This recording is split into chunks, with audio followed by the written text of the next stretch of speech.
China is one of the UK's largest trading partners. Last year selling goods and services worth nearly $25 billion, and Britain importing goods worth more than twice that.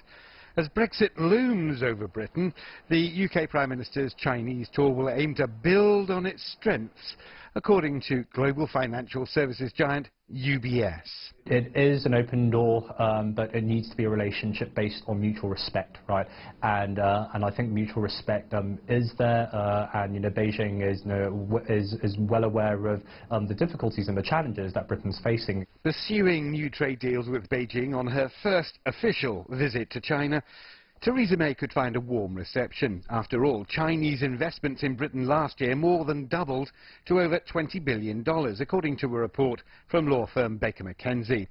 One of China's biggest single global investments is Hinkley Point in the UK's West Country, the first new nuclear power station to be built in Britain in a generation.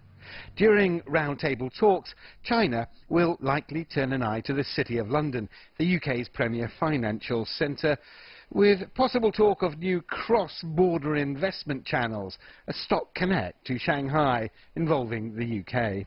And then there's China's Belt and Road Initiative, a $1 trillion new Silk Road involving infrastructure projects in scores of countries. Tick the right boxes, stay away from the geopolitical influence side of things, because these are more sensitive topics, then I think it's very easy for both sides to actually reach to reach an accord. It's not a zero-sum game at all.